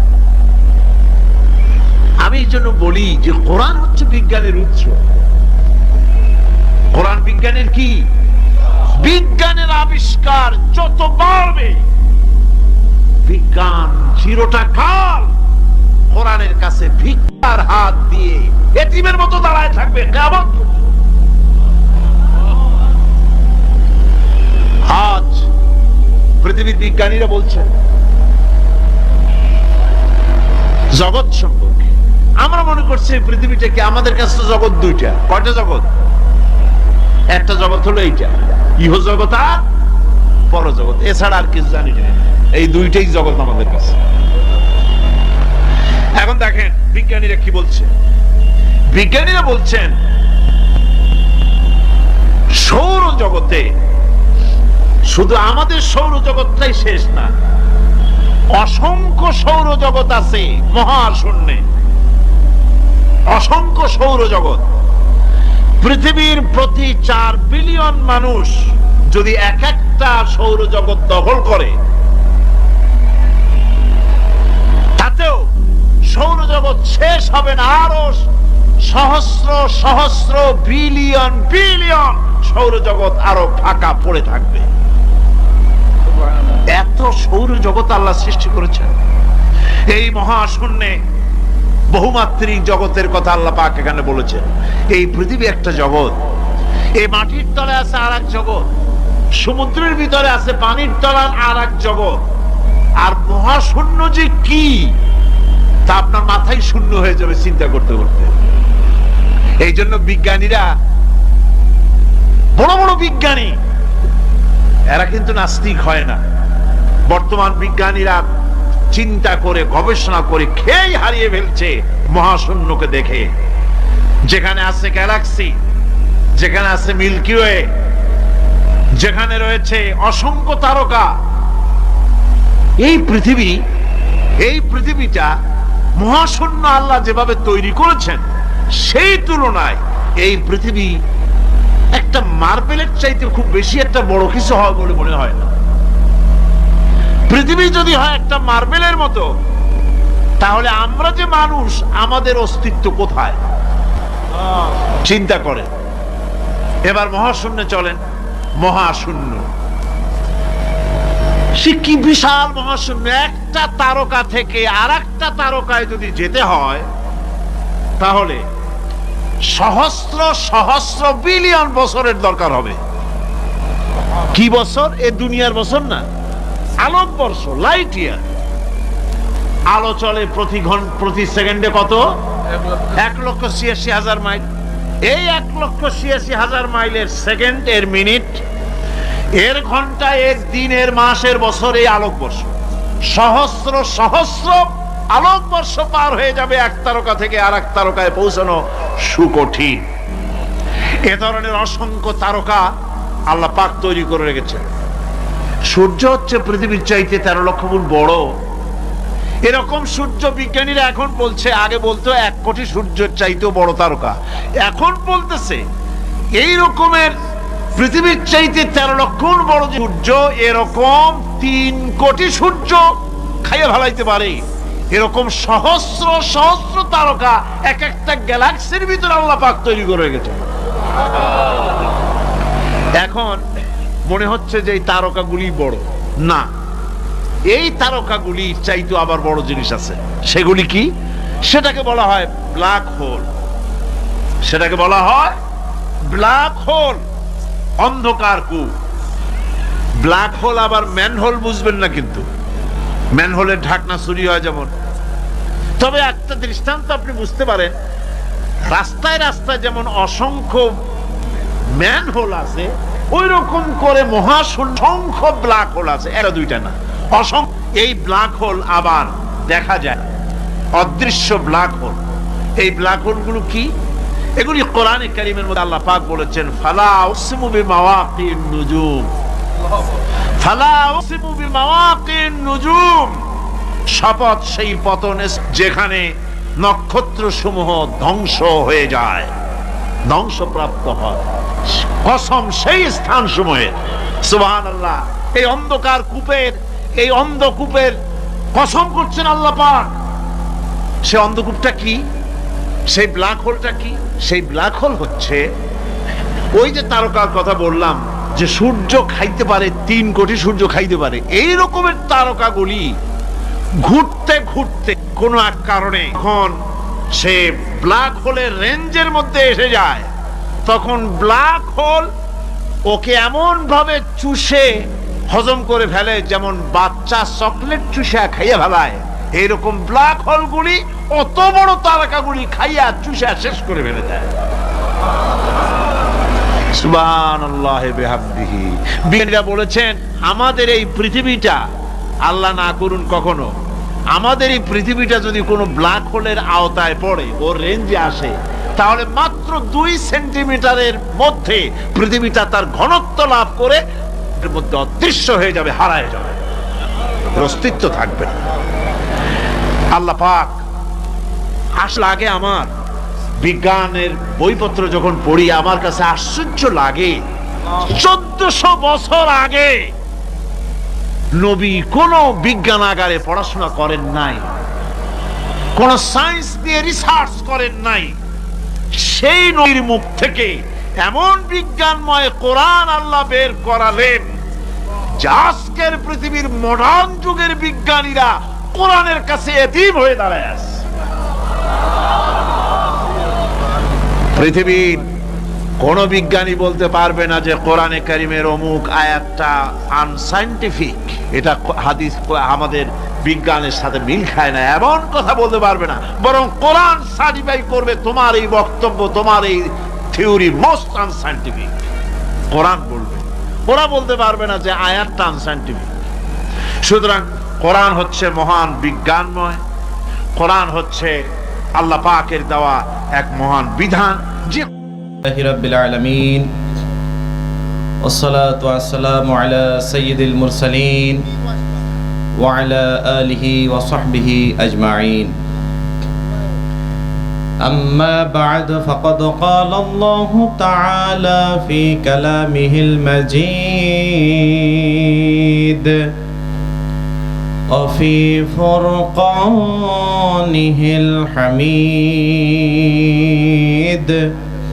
সকলেই আমার সাথে পড়েন أعوذ بالله من الشيطان الرجيم بسم الله الرحمن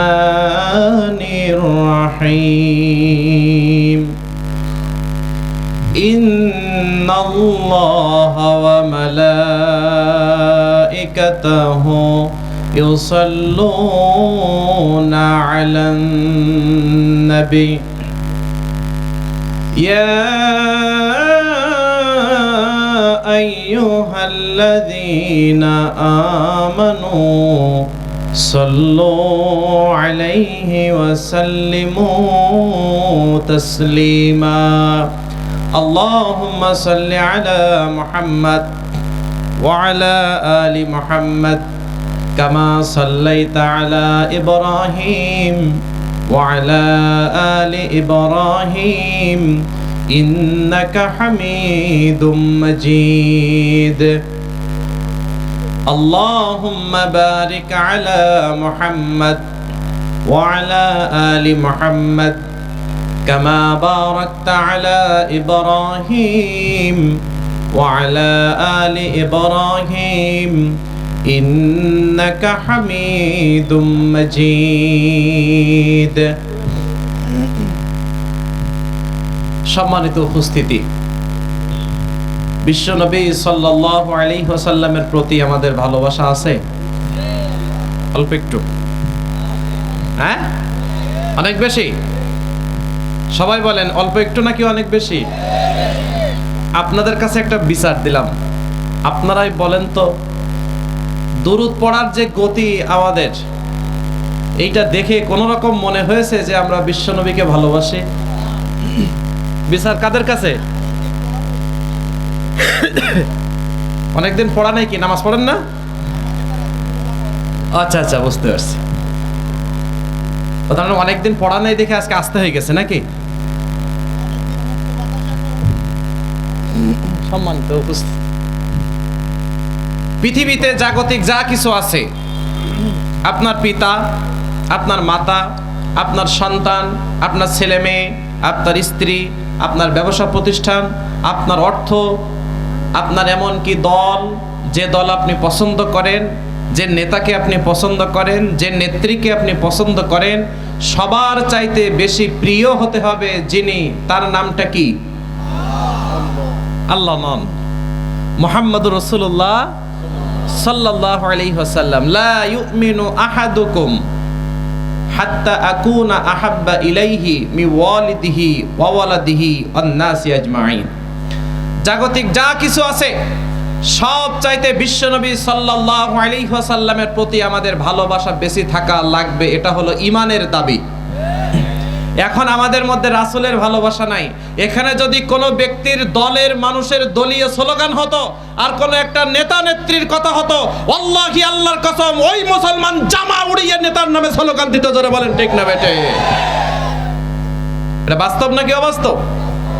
কিন্তু ওই লক্ষ লক্ষ কোটি কোটি নেতার চাইতে আমার নবী মুহাম্মদ সাল্লাল্লাহু আলাইহি ওয়াসাল্লাম, তার ভালোবাসা একজন ঈমানদারের অন্তরে থাকতে হবে, এটাই হলো ঈমান। রাসূলের ভালোবাসা যার অন্তরে নাই তার ঈমানই নাই।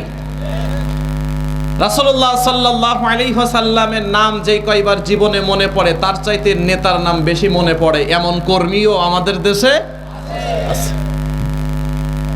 তো মুখ থেকে আওয়াজটা আসবে কিভাবে?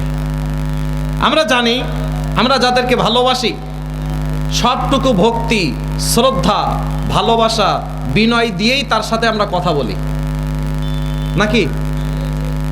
আপনি যাকে যত বেশি মহব্বত করেন তাকে তত বেশি শ্রদ্ধা, সম্মান এবং ভালোবাসা প্রদর্শন করেন। তাহলে সবাই একটা আওয়াজ দিন তো, জাগতিক যা কিছু আছে সব চাইতে যাকে বেশি ভালোবাসতে হবে তার নামটা কি? মুহাম্মদুর রাসূলুল্লাহ সাল্লাল্লাহু। এবার একটু সবাই পরীক্ষা দেন তো, আসুন সবাই মিলে রাসূলের প্রতি দুরূদ পাঠ করি। সবাই পড়েন আল্লাহুম্মা সাল্লি আলা মুহাম্মদ। ইকো দিয়ে এটা সাউন্ডটা বাড়াই দিয়ে ইকো দেন।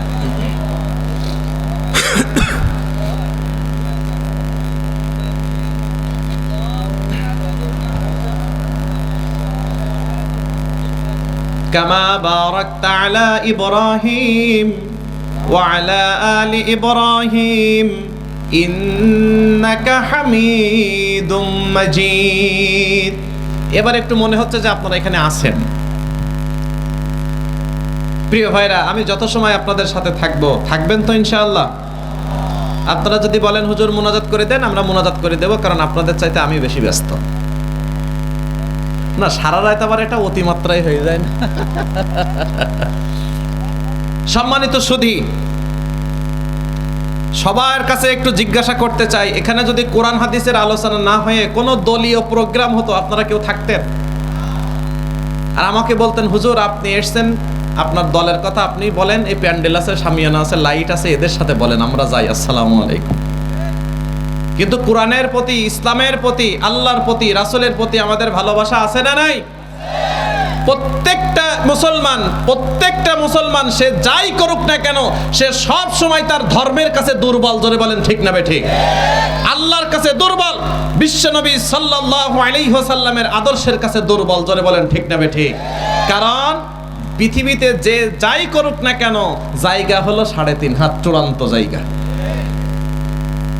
ঠিক না বেঠিক? জি, আলোচনা আসতেছে ইনশাআল্লাহ সামনে আমাদের। আজকে শ্রীকোল যুব সমাজের উদ্যোগে আয়োজিত ৫ম ঐতিহাসিক বিশাল তাফসিরুল কোরআন মাহফিল। আজকের এই তাফসিরুল কোরআন মাহফিলের বর্তমান অধিবেশনের সম্মানিত সভাপতি জনাব মোহাম্মদ মুক্তাদুর রহমান লিপন। আপনি যাক, আলহামদুলিল্লাহ।